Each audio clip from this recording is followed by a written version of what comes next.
100 கோடி இல்லை 150 கோடி வந்து அல்லட்டு படம் சந்தோஷம் போட்ட தயாரிப்புகள் பணம் வரட்டும். ஆனால் அது மூலம் நீங்கள் என்ன சொல்ல வர்றீங்க? இளைஞர்களை கெடுக்கிறீங்க. இன்றைக்கே சமூகம் கெட்டு போயிருக்கு சார்.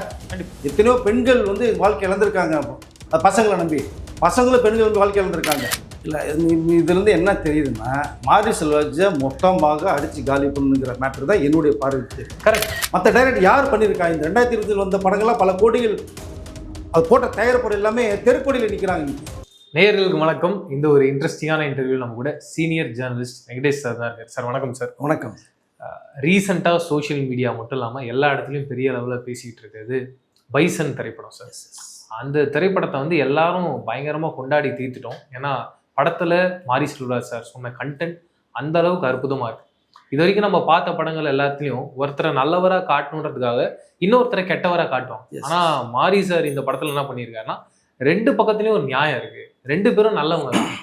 அவங்க இருக்கிற சூழ்நிலை தான் அவங்களை மாற்றி இருக்குன்றத ரொம்ப அழகாக காட்டியிருந்தாரு. அதுக்கப்புறமா அவர் மேலே ஒரு நிறைய ப்ரெஷர் வந்துக்கிட்டே இருக்கு. தொடர்ந்து அவர் மேலே வைக்கிற விமர்சனங்கள்லாம் வந்து கடுமையாக இருக்கு. அதுக்காக ஒரு பத்திரிகையாளர்களை பார்த்து என்ன கேட்குறாருன்னா, இப்படிப்பட்ட கேள்விகளை என் மேலே தொடர்ந்து வச்சுக்கிட்டே இருந்தீங்கன்னா என்னோட கோபம்ன்றது இன்னும் பயங்கரமாக இருக்கும். அதை நான் உங்க மேலே காட்ட மாட்டேன், என்னுடைய வேலையில காட்டுவேன்றத அதையும் ரொம்ப நியாயமாக சொல்லியிருந்தார். இருந்தாலும் இதையும் சர்ச்சையாகிட்டு இருக்காங்க பல பேர். உங்களுடைய கருத்து சார்? இல்லை சார், மாரி செல்வராஜை பொறுத்த மட்டும் அவர் இந்த பைசன் மூலமாக ஒரு நல்ல கருத்தை சொல்லியிருக்கான்னு தான் நான் நினைக்கிறேன்.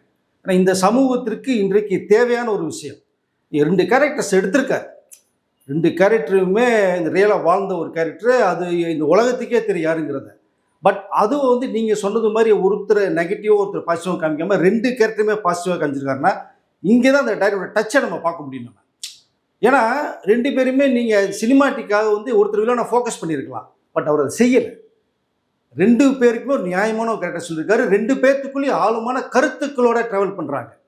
ஸோ எங்களுக்குள்ள ஒரு சின்ன பிரச்சனை நாங்கள் தீர்த்துக்கிறோம், இதுக்குள்ளே யாரும் வர வேண்டாம், நாங்கள் பார்த்துக்கிறோம் அப்படின்ற ஒரு விஷயத்த சொல்லி 2 பேரும் பாசிட்டிவாக சொல்லியிருக்காருன்னா இங்கே டைரக்ட் டச்சை தான் நம்ம பார்க்கணும். இதை நீங்கள் சொன்னது மாதிரி திருப்பி போட்டு அடிச்சுக்கிட்டே இருக்காங்கன்னா, அவர் சொன்னது மாதிரி யாரோ 10 பேர் சொல்கிறதுக்காக வந்து திருப்பி கேள்வி கேட்குறது என்கிட்ட. நான் சாதி ஒழிக்கிற படமாக தான் பண்ணிகிட்டு இருக்கேன், நான் திரும்பி என் மேலே ஒரு ஸ்டாம்ப் குத்தாதீங்க அப்படிங்கும்போது ஒருத்தர் மேலே நீ அடிச்சுக்கிட்டே இருந்தீங்கன்னா ஒரு பீரியடுக்கு அப்புறமேல் எமோஷனல் கோவம் வரதாங்க செய்யும். 2வது என்ன சொல்கிறார், நீ இப்படியே கேட்டுட்டு இருந்தீங்கன்னா எனக்கு கோவம் பயங்கரமாக வரும், அந்த கோவத்தை வந்து நான் என் மேலே தான் காமிப்பேன், படத்தின் மூலமாக காமிப்பேன் அப்படின்னா உங்களை அவாய்ட் பண்ணுவேன் அப்படின்னு ஒரு சொல்கிறேன். இது வந்து அவருடைய கோபத்தினுடைய வெளிப்பாடு தான் இது. ஏன்னா ஒரு நல்ல படத்தை, ஒரு நல்ல கருத்துள்ள படத்தை, இந்த சமூகத்துக்கு இன்னைக்கு தேவையான ஒரு படத்தை அவர் சொல்லியிருக்கார். நம்ம அதை தான் பார்க்கணும். படம் பார்க்காம நிறைய பேர் பேசிட்டு இருக்கான்னு நினைக்கிறேன் நான். படம் பாருங்க, பார்த்தா தான் தெரிய வரும். அது கொண்டாடி, அதை நீங்கள் கேட்டீங்க, கொண்டாடி தீர்த்துட்டு இருக்கிற படம்னு. அது கொண்டாடிக்கிட்டே இருக்கிற படம். சூப்பர். டே பை டே இல்லை, எத்தனை வருஷங்களாலும் இந்த படம் திருப்பி போட்டோம்னா ஒரு சரித்திர வரலாற்று சாதனை இந்த படம் கண்டிப்பாக அமையும். அதான் நான் நினைக்கிறேன். நான் ஏன்னா அவ்வளோ விஷயங்களை சொல்லியிருக்காரு சார் அவர். சாதாரண நான் என்ன கேட்குறேன், பிரம்மாண்டமான இயக்குநர்கள் பல கோடிகள் 500 கோடி வச்சு படம் எடுக்கிறவங்க இது மாதிரி ஒரு கருத்துள்ள படத்தை சொன்னாங்களா? இல்லையே. நீங்கள் அங்கே இளைஞர்களை கெடுக்கிற அளவு தானே சொல்லிட்டு இருக்கீங்க. கஞ்சா அடிக்கிறது, தண்ணி அடிக்கிறது, பெண்களோட சுற்றுறது, அங்கே செட்டு இங்கே செட்டு அப்படின்னு நீங்கள் காமிச்சிட்டு 2 காமிச்சிட்டு ஒன்றுமே இல்லாமல் ஒரு படத்தை பண்ணும்போது ஒருத்தர் கோடியில் தண்ணியை இறக்காமல் ஒரு வில்லேஜில் நேட்டிவிட்டியில் அவங்களுடைய வாழ்வியலோட வழிகளை சொல்லியிருக்காரு பாருங்க. அதையே பார்க்க மாட்டேங்கிறீங்க. அதை தானே நீங்கள் பார்க்கணும். ஒருத்தரை பிடிக்கலேங்கிறதுக்காக அடிச்சுக்கிட்டே இருக்கக்கூடாது, அது தவறுங்க. அது அவர் என்ன சொல்ல வந்திருக்கார், என்ன சொல்லியிருக்கார், நீங்கள் அதை தான் பார்க்கணும். இந்த மக்கள் நீ கொண்டாடிட்டு இருக்காங்க இந்த படத்தை, வசூல் சாதனை பண்ணிட்டு இருக்கு. இதுவரை கிட்டத்தட்ட 60 கோடியை தாண்டி இருக்கு சார். சாதாரண விஷயம் கிடையாது. கண்டிப்பாக சார், 60 கோடி கிராஸ் பண்ணி போகுது. பட் அது வேற. வசூல் ரீதியாக ஒரு ப்ரொடியூசர் பணம் போட்டாங்க, பணம் எடுக்கிறது வேறு விஷயம். இந்த மாதிரி ஒரு படம் 60 கோடி தாண்டுறது பெரிய விஷயம். அதை தான் நீங்கள் பார்க்கணும். சும்மா 4 சாங்கு, 4 கமர்ஷியல், 4 செக்ஸு, வல்கராலிட்டி இதை காமிச்சு நீங்கள் 100 கோடி சம்பாதிக்கிறது பெரிய விஷயம் கிடையாது. பட் இந்த பைசன் இன்றைய சமூகத்திற்கும் இந்த உலகத்துக்கும் தமிழ்நாட்டுக்கும் மிக மிக முக்கியமான ஒரு படம். அதை மாரி செல்வராஜ் கொடுத்துருக்காரு. அவர் மிகப்பெரிய ஒரு சல்யூட் கூட பண்ணலாம் சார். நான் அப்படி தான் நான் பார்க்குறேன். நான் கண்டிப்பாக போற்றப்படக்கூடிய ஒரு படம். தயவுசெய்து இனிமேல் நம்மளுடைய சக தோழர்கள் தேவையில்லாமல் சில கேள்விகளை கேட்டு ஒருத்தரோட மனசை புண்படுத்த வேணாங்கிறத நான் சொல்லிக்கல நான் விரும்புகிறேன். சரி, இப்போ பத்திரிகையாளர்கள்ன்றது பொதுவான ஒரு வார்த்தையாக மாரி சார் பேசுகிறாரு. ஆனால் நமக்கு தெரியும் மெயின் ஸ்ட்ரீமில் யார் யாரெல்லாம் பத்திரிகையாளர்களாக இருக்காங்களோ அவங்க இப்படிப்பட்ட கேள்விகளை வைக்கிறது கிடையாது. அதை தாண்டி வேற ஒரு சைட்ல இருந்தால் அந்த கேள்விகள் வருது. அப்படி இருக்கும்போது இது பத்திரிகையாளர்கள் மேலே வரும்போது மாரி சார் மேல ஒரு நல்ல எண்ணங்கள் கொண்டு இருக்கவங்களுக்கும் சின்ன கோபம் வரலாம். மாரி சார் ஏன் இப்படி பேசிட்டாருன்னு ஒரு வருத்தம் ஏற்படலாம். அது எப்படி இங்க தனியன்ற மாதிரி நீங்க பாக்குறீங்க? இல்ல இன்னும் மாரி சாருக்கும் அந்த ரிப்போர்ட்டர்ஸுக்குமான அந்த வார் நடந்துகிட்டே இருக்குன்ற மாதிரி நீங்க பாக்குறீங்க? இல்ல இதோட ஒரு முற்றுப்புள்ளி வந்துடும் கண்டிப்பா. ஏன்னா மாரி அவர்களுடைய அந்த வலி வேதனையை வந்து இந்த பதிலாக ஒரு கொடுத்துருக்காரு தான் நான் நினைக்கிறேன். சில கேள்விகள் வந்து சில பேரை மனசை கஷ்டப்படுத்தும். கண்டிப்பா. நீங்க இவ்வளவு அருமையான ஒரு படத்தை கொடுத்துருக்கிறத இதுக்கு மேற்படி என்ன படம் தருவீங்கன்னு சமூகத்துக்கு தேவையை நீங்க சொன்னீங்கன்னா அவருக்கு நீ எனர்ஜி கொடுக்கறது மாதிரி இன்னும் சிரிச்சுக்கிட்டே பேசுவார். அவர் உள்ளுக்குள்ள இருக்க விஷயங்கள் உங்கள்கிட்ட ஷேர் பண்ணுவார். இப்போ எதுவுமே ஷேர் பண்ண மாட்டார், இனிமேல் எதுவுமே சொல்ல மாட்டாரு. நான் படத்தின் மூலமாக கருத்துக்களை சொல்ல வரேன். நீ என்ன அடித்தாலும் என்ன பேசினாலும் சரி, நான் மாற மாட்டேன். இந்த சமூகத்திற்கு ஒரு விழிப்புணர்ச்சியான தரக்கூடிய படங்கள் தான் நான் வந்து இனிமேல் கொடுப்பேன். சாதி இருக்கக்கூடாது, ஒழிப்பு தான் என்னுடைய நோக்கமேன்னு சொல்கிறார் சார். இது எவ்வளோ பெரிய ஒரு விஷயம் நீங்கள் பார்க்குறது. இன்றைய சமூகத்தில் தேவையான விஷயம் இல்லையா அது? அதை அப்படி தான் நான் பார்க்குறேன். நான் பைசன் மூலமாக வந்து நிறைய விஷயங்களை சொல்லியிருக்கேன் சார். நீங்கள் பேசிகிட்டே போகலாம். இந்த படம் இன்னும் அந்த படத்துலேருந்து மீண்டும் வெளியில் வர முடியல யாருனாலையுமே, என்னாலையும் வெளியில் வர முடியல. இப்படி உள்ளுக்குள்ளேயே ட்ராவல் பண்ணிட்டு இருக்கோம். ஒவ்வொரு கேரக்டருக்கும் அவங்க போயிருக்கேன் சார். அது கண்டிப்பா சார். பசுபதி கேரக்டர், அவங்க பொண்ணு character, Dhruv character, and Ambir and இந்த லால் கேரக்டர், இந்த பிடி மாஸ்டருடைய கேரக்டர், எல்லாத்தோடையும் நம்ம ட்ராவல் பண்ணி போய்கிட்டே இருக்கோம். இதுல வந்து உயர்ந்தவன் தாழ்ந்தவனே இல்லாம எல்லாமே சமம்ங்கிற ஒரு விஷயத்த நம்ம மாரி சொல்லியிருக்காரு. அந்த மற்ற கதாபாத்திரத்தின் மூலமாக இந்த துருவ் கேரக்டர் தூக்கி வச்சு பேசியிருக்காரு. அது எவ்வளவு பெரிய விஷயம் உங்களுக்கு அதை சார். இந்த மாதிரி படங்கள்லாம் கொடுக்கறதுக்கு தில்லு வேணும் சார். முதல்ல தைரியம் வேணும். அது மாரி செல்வத்துக்கு 200% இருக்கு. இதை எடுக்கிறதுக்கு பல கோடிகளை செலவு பண்ணிட்டு இருக்கிற ப்ரொடியூசர்கள் அவருக்கு இன்னும் மிகப்பெரிய தில்லு வேணும். மூன்றாவது இதில் வந்து ஆக்டர்ஸ் பண்ணுறாங்க இல்லையா, அவங்களுக்கு இன்னும் அதிகமாக ஒரு தில்லு வேணும். எல்லாமே துணிஞ்சு பண்ணக்கூடிய சமூகத்துக்கு தேவையை சொல்லுங்க ஒரே நோக்கத்துக்காக இந்த படம் கொடுத்துருக்காங்க. இதை கொண்டாடுங்க. வாழ்த்த மனசு இல்லையா, வாழ்த்தாதீங்க, திட்டாதீங்க, அமைதியா இருந்திருப்போங்க. நீங்க அப்படிதான் நான் சொல்ல விரும்புறேன். இன்னொரு பக்கம் இந்த படம் ரிலீஸ் ஆன உடனே மாரி சார் கிட்ட ஒரு கேள்வி வருது, ஏன் நீங்க கருப்பான ஹீரோயின்ஸ்லாம் வந்து ஃபிக்ஸ் பண்ண மாட்டீங்கன்னா? அதுக்கு அவர் சொல்றாரு, இல்லைங்க இந்த கதைக்கு என்ன ஆர்டிஸ்ட் தேவையோ அவங்கள தான் ஃபிக்ஸ் பண்ண முடியும். அவர் ஒரு எடுத்துக்காட்டு தான் சொல்றாரு. இப்போ என்னோட கதையில ஒரு கதாபாத்திரம் இருக்கு, அவங்க வந்து ஒரு ஹேண்டிகேப்டா இருக்காங்கன்னா அதுக்கு நான் ஒரு ஹேண்டிகேப்டே கூப்பிட்டு நடிக்க வைக்கணும்னு அவசியம் கிடையாது. நல்லா நடிக்கிற நடிகர்கள் மிக முக்கியமா நான் என்னென்ன எதிர்பார்க்கணும் என் கதைக்கு, அது நான் சொல்றது எல்லாத்தையும் மொத்தமா உணர்ந்து வரணும். அவங்க நான் சொல்றது மொத்தமா கேட்டுதான் எனக்கான படம் வரும்ன்றத ரொம்ப தெளிவா தான் பேசுறேன். அங்கேயும் அதையும் என்ன சர்ச்சையாக்குறாங்கன்னா, அப்ப கருப்பானவங்களாம் நீங்க வந்து காசு பண்ண மாட்டீங்களா? முக்கியமா என்ன பேசுறாங்கன்னா, அப்ப வந்து இந்த மாதிரி ஹேண்டிகேப்டா இருக்கவங்களாம் ஒதுக்கிடுவீங்களா? அவங்கெல்லாம் நடிக்க கூடாது அப்படின்ற கேள்விகள்லாம் கேட்குறாங்க. இதெல்லாம் எப்படி இருக்கு, நீங்க அதை எப்படி பாக்குறீங்க? இல்ல இதுல இருந்து என்ன தெரியுதுன்னா, மாரி செல்வராஜை மொத்தமாக அடிச்சு காலி பண்ணுங்கிற மேட்டர் தான் என்னுடைய பார்வைக்கு தெரியுது. கரெக்ட். இதே நீங்க பாரதி ராஜா படம் எடுத்துங்க, எத்தனை படத்தை சிவப்பரில் கருப்பாக்கி மேக்கப் போட்டு பண்ணியிருக்காரு, கருப்பார்களை சிவப்பாக்கி மேக்கப் போட்டு படம் பண்ணியிருக்காரு இல்லையா? கண்டிப்பா. தான் நேச்சுரல். 16 வயதுல என்ன பண்ணாரு? ஒண்ணுமே கிடையாது இல்லையா? இப்போ மாரி செல்வராஜ் பண்ணுறது, அவங்க சொல்கிறது மாதிரி சிகப்பாக இருக்கிற ஒரு பொண்ணை தூக்கி நம்ம போட்டோம்னா அவங்க ஆர்டிஸ்ட் இந்த பெர்ஃபார்மன்ஸ் வரக்கூடிய முடியுமா அப்படின்னு பார்க்குறாரு. இந்த நேட்டிவிட்டிக்குள்ளே போகும்போது அந்த நேட்டிவிட்டிக்கு என்ன கலர் தேவையோ அந்த கலராக மாற்றுறாரு.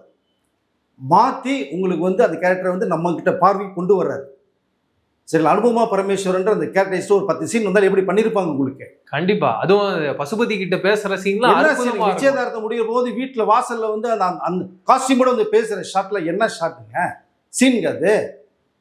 இந்த கேரக்டருக்கு என்ன தேவையோ அதுதாங்க ஒருத்தர் டைரக்டர் பண்ண முடியும். நீங்கள் இது சுப்பிரமணியபுரம் நினைக்கிறேன் சசிகுமார் படத்தில் ஒரு 4 ஃப்ரெண்ட்ஸில் ஒரு ஹேண்டிகேப்ட் ஒருத்தர் ஒருவர் பண்ணிருப்பாங்க. அவர் ரியல் அந்த கேரக்டருக்கு தேவையும் போது அவங்க போட்டாங்க. இங்கே கிளாப்ஸ் வாங்கினார் அவர். இப்படி ஒரு கேரக்டர் தேவைன்னா மாரி செல்வராஜ் ஒரு ரியலாகவே ஒரு கேரக்டரை போட்டு பண்ணுவார். அதை தான் சொல்ல வரேன். தேவைன்னா நான் யூஸ் பண்ணி அவங்கள, தேவையில்லையும் போது நான் பண்ண மாட்டேங்கிற விஷயத்தை தான் சொல்ல வரேன். நீங்கள் பதிலில் புரிஞ்சுக்கணும். நீங்கள் புரியாமல் திரும்பி திரும்பி கேள்வி கேட்டீங்கன்னா அந்த மனுஷனுக்கு கோவம் வருமா வராதா? கண்டிப்பாக. நீங்கள் வந்து கருப்பாக இருக்குது சிவப்பாக இருக்குன்ற மேட்ரு இங்கே இல்லை சார். அந்த கதைக்கு என்ன தேவை? ஸோ துருவ நீங்கள் என்ன கலர் தெரியுமா? பார்த்துருக்கீங்களா? பயங்கர கலர் சார். பாத்திருக்கீங்களா? அந்த கேரக்டர் எப்படி மாத்திருக்காரு உங்களுக்கு தெரியல சார். அவர் அந்த ஊர்காரராவே இருக்காரு, வாழ்ந்திருக்காரு. ஊர்காரவே துருவ விக்ரம் எப்படி அது கேட்ட மாத்துறாருங்க. அதாங்க ஒரு டைரக்ட் டச்ன்றது. அதாங்க நீங்க துருவ வந்து பல பல பலன்னு கோல்டு கலர்ல கொண்டு வந்து வில்லேஜ்ல ஏறு விழுறதுக்கு அப்படியே எழுதி விட்டீங்கன்னா எப்படிங்க பார்க்க முடியும்? அதுதாங்க ஒரு டைரக்டர் வந்து ஸ்க்ரீன் பிளே பண்ணும்போது ஸ்கிரிப்டை ஒர்க் பண்ணும்போதே பார்த்தீங்கன்னா இந்த கேரக்டருக்கு தேவைங்கும் போது மைண்ட்ல ஓடிடுங்க. ஸ்கிரிப்ட் ஒர்க்லேயே அவங்க வந்து டிராயிங்கே பண்ணிடுவாங்க அந்த கேரக்டர் இப்படி தான் இருக்குன்னு சொல்லி. அப்படிதான் உருவாக்கியிருக்காரு இந்த பைசன் படத்தை. அதனால அவரை ஒதுக்குவாரா, இவரை தூக்குவாரா அப்படின்னா இந்த கேள்விக்கு இடமே இல்லை. ஃபர்ஸ்ட் ஆஃப் ஆல் ஒரு கிரியேட்டிவிட்டி மாரி செல்வராஜ் உருவாக்குறாரு. இதுக்கு முன்னாடி 4 படம் கொடுத்தவர் சார், இது ஃபர்ஸ்ட் படம் கிடையாது. 5 படம் வெற்றி கொடுக்குற டைரக்டர்லாம் இப்ப எங்க சார் இருக்காங்க? தொடர்ந்து வெற்றி கொடுத்துருக்காரு சார். 4 படங்கள் வேற ஜோனல்ல கொடுத்து 4மே ஹிட்டு. 5வது படம் பைசனு, இது மெகா ஹிட்டை கொடுத்துருக்காரு. 5 படமே இந்த சமூகத்துக்கு தேவையான ஒரு படம் தான் என்னுடைய பார்வையில் சொல்லுவாங்க. கண்டிப்பா சரிங்களா? வெற்றிங்கிறது எந்த மாதிரி படங்களும் பண்ணி வெற்றியை கொடுத்துட்டு போகலாம். 100 கோடி 200 கோடி சம்பாரிச்சுட்டு போயிடலாம். அது திரும்பி பேசாது. மாரி செல்வராஜ் தான் சொல்றாரு, நான் திரையுலகில் இருக்கிற வரைக்கும் இந்த மாதிரி படங்கள் தான் எடுப்பேன், சாதி ஒழிப்பு படம் தான் எடுப்பேன், என்னுடைய பார்வைக்கு அதுதான் எங்களுடைய வழிகளை மற்றவர்களுக்கு புரிய வைப்பேன் அப்படின்னு சொல்றாரு. தொடர்ந்து வெற்றி. மற்ற டைரக்டர் யார் பண்ணியிருக்கா? இந்த 2020 வந்த படங்கள்லாம் பல கோடிகள் அது போட்ட தயாரிப்பு எல்லாமே தெருக்கோடியில் நிற்கிறாங்க. இன்னைக்கு 30 கோடி இல்லை செலவு பண்ணி எடுக்கப்பட்ட ஒரு படம் 60 கோடியை தாண்டிட்டு இருக்கு. இன்னும் தாண்டும், பல கோடிகளை தாண்டும். சமூகத்தில் நல்ல படங்கள் கொடுத்துருக்கு. இந்த படத்துக்கு கண்டிப்பாக ஒரு தேசிய விருது மாரி செல்வராஜ் கிடைக்கும், எழுதி வச்சுங்க. நீங்க அடிச்சு சொல்றேன் நான், இந்த படத்தை கிடைக்கல எந்த படத்தையும் கொடுக்க வேணான்றேன் நான். அப்படி ஒரு படம் இது. அதனால கேள்விகள் மூலம் ஒருத்தர் மனசை நோவடிக்கின்றது தயவு செய்து வேண்டவே வேண்டாம். அவருடைய படைப்புகளை பாருங்க, அதை நீங்க பாராட்ட முடிஞ்சா மனசுல பாராட்டுங்க. சமூகத்துக்கு என்ன தேவை? நீங்க சொல்றது மாதிரி மெயின் ஸ்ட்ரீம்ல உள்ளவங்க யாரும் கேள்விகள் பெருசா கேட்கற மாதிரி தெரியல. பட் யாரோ ஒருத்தவங்க மாரி செல்வராஜ் பிடிக்காதவர்கள் சில பேர் கேட்கலாம். அது யாருங்கிறதே தெரியல, நண்பர்கள் யாருன்னு தெரியல. இருந்தாலும் திரும்ப திரும்ப திரும்ப என்ன கேட்காதீங்கன்னு அழுத்தமாக சொல்லியிருக்காரு. இதுக்கு மேலே கேட்கறது மனசாட்சியே இல்லைன்னு நான் சொல்லுவேன். தயவுசெய்து ஒரு நல்ல படம் கொடுத்த ஒருத்தரை வாழ விடுங்க. அடுத்தடுத்து மேன்மேல் நிறைய படங்கள் அவர் கொடுக்கறதுக்கு நீங்கள் பாராட்டுதல் சொல்லுங்க. அவருக்கு பேக் போனாக இருந்தால் ஒரு புஷ் பண்ணிட்டே இருங்கன்னு தான் சொல்லுவேன். சார், இந்த பைசனோட சக்சஸ் மீட் நடக்குது, அங்கே ரஞ்சித் சார் வர்றாரு. ரஞ்சித் சார் என்ன பேசுறாருன்னா, நான் காலா கபாலின்ற 2 படங்கள் பண்றேன், வணிக ரீதியாக வெற்றியான படமும் கொடுத்துருக்கேன், ஆனால் பல தரப்பு விமர்சனங்கள் என் மேலே வந்துகிட்டே இருக்கு. நான் என்ன கேட்கறேன்னா, ரஜினி சார் நடிச்ச படம் எல்லா படமும் நல்ல படமா அப்படின்ற கேள்வி கேட்கிறாரு. இது ரஜினி சார் ரசிகர்கள் மட்டும் இல்லாம எல்லாருக்குமே ஒரு கோவத்தை உண்டாகிடும். இப்போ நம்ம படம் நல்ல படமா இல்லையா அப்படின்றத பத்தி பேசலாம், மற்ற கிரியேட்டர்ஸோட படம் நல்ல படமா கெட்ட படமான்றதை எப்படி ஒருத்தர் பேசலாம்? அது ரொம்ப தவறான பார்வையா இருக்குல்ல. அண்டு ரஜினி சார் ஒரு ரீசெண்ட் டைம்ஸ்ல அப்படி தொடர்ந்து 2 படம் யாருக்கும் கொடுக்கல. இப்ப நெல்சன் கொடுத்துருக்காரு, அதுக்கு முன்னாடி ரஞ்சித் சாருக்கு மட்டும் தான் அப்படி ஒரு வாய்ப்பை கொடுத்துருக்கு. அப்படிப்பட்டவர் கூட ஒர்க் பண்ணிட்டு இப்ப அவரே இழிவுபடுத்துற மாதிரி பேசுற மாதிரி இல்லையான்ற கேள்வியில தொடர்ந்து ரஞ்சித் சார் மேல வைக்கிறாங்க. இதை எப்படி சார் பாக்குறீங்க? இல்ல, இந்த பதில் ரஞ்சித் சார் பேசுறது எனக்கு உடன்பாடு கிடையாது. ஆனா ரஜினி சாரை கபாலிலையும் காலாவிலையும் வேற மாதிரி ரஜினி சாரை காமிச்சாருங்கிறத மறுப்பதற்கு இல்லை. வேற ஒரு ஸ்டைல்ல காமிச்சாரு, நன்றா அருமையா இருந்தது அப்படிங்கிறதுல மாற்றுக்கிறது கிடையாது. ஆனால் இதற்கு பிறகு வேற எந்த படம்ன்ற ஒரு விஷயத்த சொல்ற பார்த்தீங்களா, அதுதான் எனக்கு அந்த பதில் உடன்பாடு கிடையாது. ரஞ்சித் சார் 170 படம் பண்ணியிருக்காரு, 171 படம் பண்ணியிருக்காரு. கிட்டத்தட்ட எனக்கு தெரிஞ்ச வரைக்குமே 100க்கும் மேற்பட்ட படங்கள் பலவிதமான கதைகளை கொண்டு சூப்பர் டூப்பர் ஹிட்டான பாக்ஸ் ஆஃபீஸ் ஹிட். கண்டிப்பா இது வரைக்கும் பாஷாரை பண்ண முடியுமா? முடியாது. அது வெறும் கேங்ஸ்டர் வச்சுமா மட்டும் பண்ணாங்க. என்ன சென்டிமெண்ட் உள்ள இருந்துச்சு உங்களுக்கு? எவ்வளோ விஷயங்கள் இருந்தது. முள்ளு மலர்ந்து எடுத்துங்க, போனார் கேள்வி எடுத்துங்க, அப்புறம் ஆரியந்தர் எடுத்துங்க, எங்கே கோடையில் எடுத்துங்க, லிஸ்ட்டு போட்டுக்கிட்டே போனோம்னா போட்டுக்கிட்டே இருக்கலாங்க. பட் ரஞ்சித் சாருக்கு இது தெரியும். தெரிஞ்சும் ஏன் இந்த இதை பேசுனங்கிறது எனக்கு தெரியல. பட் அவருக்கு கோபம் என்னவா இருக்கும்னா, இப்படி ஒரு நல்ல பைசன் படத்தை கொடுத்ததை போட்டு அடிக்கிறாங்க என்ற அந்த கோபத்தை வேற மாதிரி காமிச்சிருக்கேன்னு நான் நினைக்கிறேன் நான். பட் இது அவருடைய பதில் எனக்கு சத்தியமாக உடன்பாடு கிடையாது. ரஜினிங்கிற ஒரு சகாப்தம் இந்திய திரையுலகிலே பிரமிக்கிற வைக்கிற ஒரு ஸ்டார் ரஜினிகாந்த், உலக அளவில் வியக்கக்கூடிய ஒரு நடிகர், தமிழ் சினிமா உலகத்தை கொண்டு போனவர். அப்படி இருக்கிற ஒரு சூப்பர் ஸ்டார் நீங்க 2 படம் பண்ணியிருக்கீங்க, அவரோட பழகிருக்கீங்க. அவர் என்ன மாதிரி ஒரு குணம் கொண்டு உள்ளவர், என்ன அன்பானவர், நட்பானவர், பாசமானவங்கிறது. ஸோ ரஞ்சித் சாருக்கு கண்டிப்பாக இது ரஜினி சாரை பற்றி பேசு. அப்போ நீங்கள் தெரிஞ்சிருந்தே இந்த பதிலை சொல்கிறது எனக்கு அதில் அதாவது 200% உடன்பாடு கிடையாது. ஆனால் ரஞ்சித் சார் கண்டிப்பாக அடுத்த ஒரு இதில் இதற்கு பதிலாக ரஞ்சித் சார் பற்றி வேற மாதிரி ஒன்று சொல்லுவாருன்னு நான் நினைக்கிறேன். நான் கண்டிப்பாக சார். அதே தேங்க்ஸ் மீட்ல மறுபடியும் ரஞ்சித் சார் ஒரு விஷயம் பேசுகிறார். என்ன சொல்கிறாருன்னா, பைசனும் டூடுன்ற படமும் ஒரே நேரத்தில் ரிலீஸ் ஆகுது. பட் பைசன் மேலே ரிலீஸுக்கு முன்னாடி ஒரு பெரிய ப்ரெஷர் ஒன்று வருது, அந்த படம் நல்லா இருக்காதுப்பா அப்படின்ற மாதிரி ஒரு நரேட்டிவ் இங்கே செட் பண்ணிக்கிட்டு இருந்தாங்க. எல்லாரும் டூட் படத்தை போய் பார்த்தாங்க, அந்த டைரக்டர் நல்லா வச்சு செஞ்சுட்டாரு அப்படின்றத சொல்றாங்க. இது மக்கள் கிட்ட மறுபடியும் ஒரு கோவத்தை உண்டாக்கியிருக்கு. என்னன்னா, இப்போ நம்ம படம் நல்லா இருக்குன்றது சொல்றது வேற விஷயம், இன்னொரு படம் நல்லா இல்லை அப்படின்றது தப்பா இருக்குல்ல. அண்டு அந்த டூட் படம் இப்போ வரைக்கும் 100 கோடிக்கு மேலே கலெக்ட் ஆயிருக்குன்னு அஃபீஷியலாக அவங்க ப்ரொடக்ஷன் கம்பெனி அனௌன்ஸ் பண்ணியிருக்காங்க. அண்ட் அந்த டேரக்டருக்கு இதான் முதல் படம், இன்னும் ஒரு வாழ்க்கையில இன்னும் அடுத்தடுத்து நிறைய படங்கள் பண்ணணும். இப்படி ஒரு ப்ரெஷர் ரஞ்சித் சார் மேல இருந்திருந்தா அவருக்கு எவ்வளவு வலிச்சிருக்கும். அதை யோசிக்காம இப்ப புதுமுக இயக்குனர் மேல இப்படி ஒரு பாயிண்ட் எடுத்து வைக்கிறாரு. இவ்வளவு பெரிய ப்ரொடியூசர், இவ்வளவு பெரிய டைரக்டர், எல்லாரும் சரிசமமா இருக்குன்னு நினைக்கிறவரு இப்படி ஒரு விஷயத்த பேசலாமான்ற ஒரு கருத்தை வைக்கிறாங்க. நீங்க அதை எப்படி சார் பாக்குறீங்க? இல்லை, அங்கே என்னன்னா பைசன் ஒரு அருமையான படத்தை எடுத்து கொடுத்துருக்கோம், அதை கொடுக்க போகிறோம். அப்படிங்கும்போது ரிலீஸ்க்கு முன்னாடி எல்லா பேரும் பேசுகிறாங்க, கான்ட்ரவர்சியாக பேசுகிறாங்க, இந்த படம் ஃப்ளாப் ஆகிறது பார்க்குறாங்க, மாரிசல் ரஞ்சித் அடிக்கணும்னு பார்க்குறாங்க போது அந்த கோவம் நியாயமான கோவமாக தான் எனக்கு தெரியுது. ஓகே. படம் வந்ததுக்கு பிறகு பார்த்தீங்கன்னா நீங்கள் சொன்ன இன்னொரு படத்துக்கு இதுக்கு நான் பேர் சொல்ல விரும்பல, அதெல்லாம் கம்பேரிசன் பண்ணவே முடியாது. அது வேற. கண்டிப்பா. சமூக சீர் அழிவிற்கு ஒரு உதாரணம் அந்த படம். ஓகே. நீங்க 100 கோடி இல்லை 150 கோடி வந்து நல்லட்டு படம், சந்தோஷம், போட்ட தயாரிப்புல பணம் வரட்டும். ஆனால் அது மூலம் நீங்க என்ன சொல்ல வர்றீங்க? இளைஞர்களை கெடுக்கிறீங்க. இன்னைக்கே சமூகம் கெட்டு போயிருக்கு சார். கண்டிப்பா. எத்தனையோ பெண்கள் வந்து வாழ்க்கை இழந்திருக்காங்க, பசங்களை நம்பி. பசங்களும் பெண்கள் நம்பி வாழ்க்கை இழந்திருக்காங்க. ஸோ சீர்கழிவான பாதையை நோக்கி சமூகம் போயிட்டு இருக்கும்போது நீங்க திரும்பி இளைஞர்களை கெடுக்கிற அளவுக்கு ஒரு படத்தை நீங்க கொடுக்க கூடாது. ஃபர்ஸ்ட் படம் தான். ஃபர்ஸ்ட் படத்தை எவ்வளவு பேர் வந்து நல்ல படமா கொடுத்துருக்காங்க. இதே மாதிரி செல்வராஜ் அவருடைய ஃபர்ஸ்ட் படம் பரியர் பெருமாள் எப்படி கொடுத்தாரு உங்களுக்கு? அதை கொடுக்க முடியாதுன்னு கிடையாது. அவருக்கு தேவையை நம்ம ஒரு ஸ்டார் கிடைக்கணும், நிற்கணும், வசூல் அல்ன்ற ஒரே நோக்கம். அதை விட்டுருங்க. பட் இந்த படத்தினுடைய இதை அடிக்கணும் நோக்கத்தோட வரும்போது தான் ரஞ்சித்தோடைய பதில் இந்த மாதிரி இருக்கு. அது நியாயமான ஆதங்கம் தான் சொல்ல முடியும். நான் பைசன் மாதிரி ஒரு படம் வசூல் ரீதியாகவும் மிகப்பெரிய போட்டிருக்கு. நான் சொன்னல 60 கோடி மேல தாண்டி இருக்கு, நல்ல படம். நீ இந்த படத்தை இந்த படம் ஏணி வச்சாலும் எட்டுமா? அது பேரே சொல்ல முடியாது சார். கண்டிப்பா. நானே பேர் சொல்ல விரும்பல அந்த படத்தை. நீங்க சொல்லியிருக்கீங்க, நான் சொல்ல விரும்பல. பைசன் பிரமாதமான ஒரு படம். அந்த படத்தை அடிக்கணும்னு நினைக்கிறவங்க தயவு செய்து வந்து இன்னொரு முறை பாருங்க, அந்த கதைக்குள்ள போங்க, கேரக்டருக்குள்ள போங்க, அப்பதான் உங்களுக்கு புரியும்.